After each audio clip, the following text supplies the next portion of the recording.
नमस्कार, NMF news पर आप सभी का बहुत स्वागत। मैं हूं आपके साथ अभिषेक पुंडिया। बिहार में विधानसभा चुनाव को लेकर सरगर्मियां लगातार तेज होती जा रही हैं।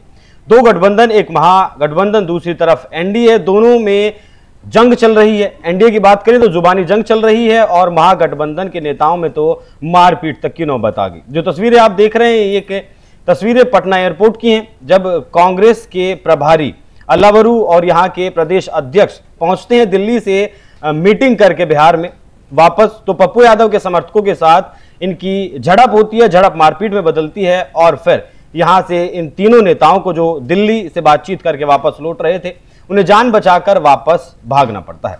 इसी विषय पर चर्चा करेंगे। मेरे साथ मौजूद हैं बीजेपी नेता मृत्युंजय शर्मा जी। सर, बहुत स्वागत आपका। क्या चल रहा है सर महागठबंधन में? अभिषेक जी, वो तो जग जाहिर हो चुका है। इनफैक्ट देख लीजिए, हम लोग कल भी बात कर रहे थे और यही बात हो रही थी। 17 तारीख को नॉमिनेशन का फाइनल डेट है। अभी तक जो मेरी जानकारी है, फाइनल शीट शेयरिंग की लिस्ट नहीं आई है। महागठबंधन में कितनी सीटों पे कौन पार्टी लड़ रही है ये तक क्लियर नहीं है। सारी पार्टियां अपने अपने सिंबल तक बांटते जा रही है और जितने भी नॉमिनेशंस भी हो रहे हैं, जैसे तेजस्वी यादव भी नॉमिनेशन करने गए, तो दूसरी पार्टियों के जो नेता, जो जनरली होता है कि गठबंधन में आपने देखा होगा प्रेजेंट होते हैं, वो तक नहीं दिख रहे हैं। तो एक तरह से आप इसको गठबंधन बोल ही नहीं सकते हैं। ये तो फिर एक बस टैक्टिकल अंडरस्टैंडिंग है कि कुछ सीटों पे मैं उम्मीदवार उतारूंगा, कुछ सीटों पे तुम उम्मीदवार उतारोगे, और इसका खामियाजा अभिषेक जी देखिएगा, इनको भुगतना पड़ेगा। एक तो चुनाव प्रचार के दौरान, और दूसरा जब फाइनल वोटिंग होगी, क्योंकि कार्यकर्ता आपस में नहीं जुड़े होंगे, उनको क्लैरिटी नहीं है कि गठबंधन है भी या नहीं, एक दूसरे की सभाओं में जाना है या नहीं, एक दूसरे के पार्टियों के लिए प्रचार करना है या नहीं, उनके कैंडिडेट को वोट देना है या नहीं, अभी तक कुछ भी क्लियर नहीं। और इसका सबसे बड़ा रीजन जो हम लोग डिस्कस करते रहे, क्योंकि आपसी कोई तालमेल नहीं है, कोई नेचुरल अलायंस नहीं है। बस एक तरह से जो एग्जिस्टिंग इंडिया की सरकार है उसको हटाना है, इसलिए ये सारी पार्टियां साथ आ चुकी हैं। इस मारपीट के पीछे की कहानी क्या है सर? जो मेरी भी जानकारी है वो यही है कि जो कांग्रेस के प्रभारी हैं अल्लावरू और वहां के जो प्रदेश अध्यक्ष राजेश राम, ये लोग एयरपोर्ट से बाहर निकल रहे थे और उसी समय ये विक्रम की सीट है पटना में, पटना के बगल में आप ग्रामीण में देखेंगे विक्रम की सीट है। वहां का जो टिकट डिस्ट्रीब्यूशन हुआ है, ये लोग उस पे आरोप लगा रहे हैं कि जो टिकट है उसको 5 करोड़ रुपए में बेचा गया है, कांग्रेस के टिकट को वहां पे। और इस कारण से जो कार्यकर्ता है वो नाराज थे और उसका सीधा सीधा इल्जाम ये लोग प्रदेश अध्यक्ष और प्रभारी पे लगा रहे हैं। और इसीलिए जब वहां पे वो पहुंचते हैं तो एक तरह से उनसे बातचीत करने के लिए, उनसे मिलने की ये लोग कोशिश करते हैं। वो लोग तो भाग के निकल जाते हैं, लेकिन जो उनके कार्यकर्ता हैं, जो व्यक्ति आप देख रहे हैं हुए, ये पकड़ा जाते हैं और फिर इनकी जो भी वीडियो आ रही है धुलाई हो जाती है।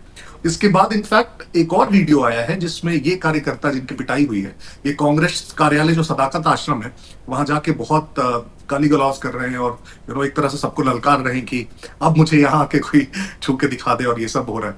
तो ये नेचुरली होना ही था अभिषेक जी। एक ऐसे गठबंधन में जहाँ किसी को क्लैरिटी नहीं कि सीट कौन सी है मेरी और कौन टिकट बांट रहा है और किसको मिलने वाला है, आखिर में जाके यही सब होता है। पप्पू यादव का क्या रोल है इसमें? वो भी क्लियर नहीं है। मैं वही कह रहा हूं अभिषेक जी, पप्पू यादव आज तक कोई क्लैरिटी से बता ही नहीं पाया कि कांग्रेस में है, बाहर है, कार्यकर्ता है, नेता है, क्या उनकी कांग्रेस के अंदर हैसियत है। कभी उनको ट्रक पे चढ़ा लिया जाता है तो वो एक तरह से कसीदे करने लगते हैं राहुल गांधी के, तेजस्वी यादव के। कभी ट्रक पे नहीं चढ़ाया जाता है, कभी स्टेज से धक्का मार के नीचे उतार दिया जाता है, कभी वो रोने लगते हैं, कभी इंटरव्यू में बोलते हैं कि बहुत मेरी बेइज्जती हो रही है, कभी बोलते हैं कि मैं कांग्रेस का कार्यकर्ता हूं। तेजस्वी एक तरह से उनको नकार ही देते हैं। लालू यादव ने अल्टीमेटम दे दिया है कि पप्पू यादव को आप किसी भी तरह से कैंपेन में या बिहार में शामिल नहीं कर सकते हैं। कांग्रेस का भी बीच में शामिल करती है थोड़ा सा, फिर कभी हटा देती है। कन्हैया के साथ भी वही ट्रीटमेंट है। तो वो क्लैरिटी ही नहीं है एक्चुअली कि फाइनल टेक क्या है कांग्रेस का उस पर।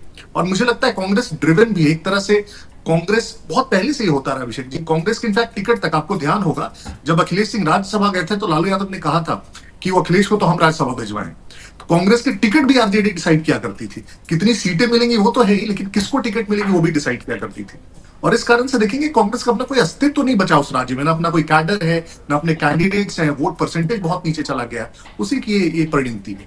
अभी कुछ क्लियरिटी हुई है कितनी सीटें मिलेंगी कांग्रेस को? बिल्कुल नहीं। अभी तक वो किसी प्रकार का सीट डिस्ट्रीब्यूशन का नंबर्स अभी तक नहीं आया है, कोई ज्वाइंट प्रेस कॉन्फ्रेंस नहीं हुआ है। और जहां तक मेरी जानकारी, अगर आज आधा दिन बीत चुका है अभिषेक जी, कल आखिरी दिन है नॉमिनेशन का, तो आप सोच लीजिए एक ऐसा गठबंधन है जिसमें अभी तक सीट डिस्ट्रीब्यूशन नहीं हुआ है। सर सीट डिस्ट्रीब्यूशन तो नहीं हुआ, लेकिन सिंबल्स तो बांटने शुरू कर दिए हैं। लालू यादव ने अपने कुछ नेता उम्मीदवारों को सिंबल बांटे थे, उन्हें वापस मंगा लिया गया। कांग्रेस पार्टी का ये तर्क था कि इससे मतलब क्लियरिटी नहीं आ रही है, ये अच्छा नहीं लग रहा है इस तरीके से। अब कल खुद ही कांग्रेस ने 10-11 उम्मीदवारों को सिंबल दे दिए, आरजेडी से वापस मंगवा लिए, खुद सिंबल दे दिए। बिल्कुल, तो हो वही रहा है कि अब चूंकि इन पार्टियों में वो सामंजस्य नहीं है, तो एक तरह से वैसी सीटें जिनको कहते हैं कि ये तो हमारी ही सीट है, उस पर इन लोगों ने सिंबल देना चालू कर दिया, क्योंकि अब समय भी नहीं बचाता। लेकिन फिर भी अभिषेक जी, मुझे लगता है 50% ऐसी सीटें होंगी जहां पे 2 या 2 से अधिक पार्टियों का कंटेंशन होगा कि ये सीट मुझे जानी चाहिए, सीट मुझे जानी चाहिए। आधे सिंबल्स तो आप बांट देंगे। मान लीजिए कांग्रेस अगर 60 सीट मांग रही है, 30 तो आप बहुत क्लियरली बांट सकते हैं, लेकिन बाकी 30 जिसपे कंटेंशन है, उसमें से कुछ आरजेडी मांग रही होगी, कुछ माले मांग रही होगी, कुछ वीआईपी मांग रही होगी, उसका आप क्या करेंगे? उनको कब आप सिंबल देंगे? उसका नुकसान बहुत ज्यादा होने जा रहा है अभिषेक जी, आप देख लीजिएगा। ठीक है, कृष्णा अल्लावरू को जो पैराट्रूप करके बिहार में लाया गया, इससे जो बिहार का जो कैडर है उसमें कितनी नाराजगी है? नहीं, देखिए, प्रभारी तो हमेशा कोई बाहर के व्यक्ति ही होते हैं, सारी पार्टियों में होते हैं, वो इंपॉर्टेंट विषय नहीं है। इंपॉर्टेंट विषय है कि जो प्रभारी हैं उनका उस स्टेट का असेसमेंट कैसा है। वो उस राज्य में चूंकि लगातार जाते रहते हैं, कार्यकर्ताओं से मिलते हैं, पार्टी के कार्यक्रमों में मिलते हैं, उम्मीदवारों से मिलते हैं, तो प्रभारी को बहुत क्लियर अंडरस्टैंडिंग होनी चाहिए एक न्यूट्रल व्यक्ति के तौर पर कि हमारी राज्य में स्टैंडिंग कहाँ है, हम कैसा कर सकते हैं, किस गठबंधन में लड़ना चाहिए, अकेले लड़ना चाहिए, उम्मीदवार कैसे होने चाहिए, कौन सा मेरा वोट बैंक है, मेरा कैडर कितना स्ट्रांग है। मुझे लगता है एक जो कृष्णा अलावरू ने एक फीड किया है लीडरशिप को कांग्रेस में, वो ये फीड किया है कि जो वोटर अधिकार यात्रा है वो बहुत जबरदस्त हुई है, और इससे लग रहा है कि हमारी पार्टी एक तरह से रिवाइव हो चुकी है बिहार में, और बहुत बड़ा जन समर्थन मिल रहा है। और शायद इससे वो भ्रम की स्थिति पैदा हो गई है कांग्रेस के अंदर कि अकेले भी लड़के हम कुछ कर सकते हैं, और इसलिए वो थोड़ा सा आरजेडी के साथ कंटेंशन करने को तैयार है। मुझे लगता है ये बहुत गलत असेसमेंट होगा। जो वोटर अधिकार यात्रा की भीड़ थी वो कार्यकर्ताओं की भीड़ थी, एक तरह से नेता भीड़ अपने साथ लेके आते हैं, लेकिन उससे कांग्रेस के जन समर्थन में, ग्राउंड कैडर में कहीं से भी अंतर नहीं आया। और कांग्रेस अगर उसको वोट बैंक समझ के अकेले जाती है तो सबसे बड़ी भूल होगी उससे। तो इस बात का अंदाजा राहुल गांधी को कांग्रेस पार्टी का जो कैडर वहां है, आला कमान वहां है, उससे इस बात का अंदाजा नहीं है कि अगर वो साथी दलों से अलग लड़ेगी तो वो जो 9-10% का वोट आया था पिछले 2020 में, वो भी नहीं आएगा? अभिषेक जी, क्या होता है कि इस प्रकार के असेसमेंट के लिए ना, जो पार्टी होती है उसका बहुत स्ट्रॉन्ग ग्राउंड कैडर होना चाहिए, उसके नेताओं की जमीनी पकड़ बहुत होनी चाहिए। वहां 10 तरह के ऐसे नेता होने चाहिए जिनका अलग अलग तरह से ओपिनियन, और फाइनली जाके एक ओपिनियन फॉर्म होता हो।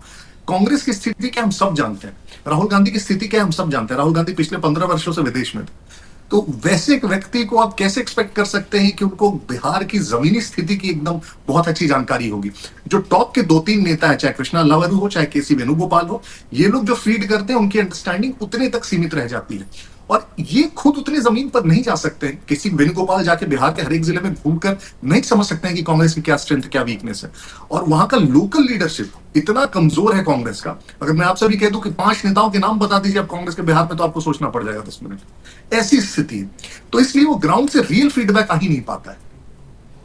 तो राहुल गांधी जो लगातार सभाएं कर रहे हैं, लगातार यात्राएं बिहार की कर रहे हैं, यात्रा भी 14 दिन की है, और अभी भी उम्मीद है कि जल्दी राहुल गांधी बिहार जाएंगे, उससे कितना फर्क पड़ेगा वोटर में और कैडर में, दोनों में? अभिषेक जी, आप ये देखिए, चुनाव प्रचार के दौरान जाना अलग बात है, लेकिन अभी जो सबसे क्रूशियल टाइम था, पिछले 10 दिनों में आप बस कंपेयर कीजिए, एनडीए में कितनी बैठकें हुई होंगी सीट डिस्ट्रीब्यूशन के लिए, कितनी ज्यादा बैठकें हुई होंगी हर स्तर पे।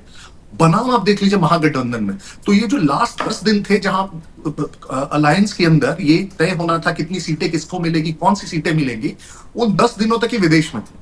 वो सबसे क्रूशियल टाइम पीरियड था, तो उस समय आप गायब थे। और इसी के कारण मैं मानता हूं सबसे इंपॉर्टेंट अगर सीट डिस्ट्रीब्यूशन नहीं होने का कारण तो राहुल गांधी का एब्सेंस है। सबसे क्रूशियल टाइम पे आप अपनी पार्टी को छोड़ के चले गए, अब आप आके भी कुछ नहीं कर पाएंगे। अब तो आपके पास समय ही नहीं, कल तक तो फाइनल नॉमिनेशन करना है, तो अब आके आप क्या कर लेंगे? और आपके जो भी टिकट्स भी बटे होंगे वो इतने हाफ हार्टेडली बटे होंगे कि चुनाव प्रचार में भी फिर आके आप बहुत ज्यादा असर नहीं डाल पाएंगे। ठीक है, एनडीए में जो जुबानी जंग चल रही थी, तकरार चल रही थी बंटवारे को लेकर, वो सुलझ गई? नहीं, एनडीए में तो अभिषेक जी आप कल का देख लीजिए, लोजपा ने अपने कैंडिडेट्स डिक्लेयर कर दिए, रालोसपा ने अपने कैंडिडेट्स डिक्लेयर कर दिए, हमने अपने कैंडिडेट्स डिक्लेयर कर दिए। एक आध सीट एक आध सीट मैक्सिमम है जिसपे थोड़ा बहुत अभी तक ये चल रहा है कि किसके कैंडिडेट होंगे। बहुत क्लियर। चिराग ने सर 22 पे उतारे हैं उम्मीदवार या 29 पे ही? कुछ सीटों पे अभी उनकी घोषणा करनी बाकी है क्योंकि सेकंड फेज की सीट है, तो सेकंड फेज के लिए अभी अपने पास 3-4 दिन और है नॉमिनेशन का सत्र के बाद। तो इसीलिए आप देखेंगे सारी पार्टियों ने 2-2, 3-3 सीटें जो अभी तक फंसी हुई थी या उनका कैंडिडेट्स क्लियर नहीं, उन्होंने अभी छोड़ा हुआ है, लेकिन फर्स्ट फेज का सबने अपने कैंडिडेट्स डिक्लेयर कर दिए और इनफैक्ट ज्यादातर ने नॉमिनेशन भी फाइल कर दिए। ठीक है, बहुत धन्यवाद सर। बाकी बिहार में विधानसभा चुनाव में 2 गठबंधन लड़ रहे हैं। एनडीए में सीट शेयरिंग लगभग फाइनल हो चुका है। वहीं महागठबंधन की अगर बात करें तो अब तक आधिकारिक तौर पर किसी भी पार्टी ने कोई लिस्ट जारी नहीं की है, बल्कि सिंबल बांटने शुरू कर दिए हैं आरजेडी की तरफ से भी और कांग्रेस की तरफ से भी। कार्यकर्ताओं तक नौबत ये आ गई है कि मारपीट तक होने लगी है। टिकट बेचने का आरोप है। पप्पू यादव के समर्थक ये भिड़े थे यहां पर, कांग्रेस पार्टी आपस में ही भिड़ी है। उसके बाद जाकर कांग्रेस के कार्यालय में भी जमकर नारेबाजी की गई। बाकी देखना होगा कि दिल्ली आलाकमान से इस घटना पर क्या कुछ बयान सामने आता है। बाकी आप लोग इस विषय पर क्या सोचते हैं, अपनी राय हमें कमेंट बॉक्स में जरूर बताइएगा। नमस्कार।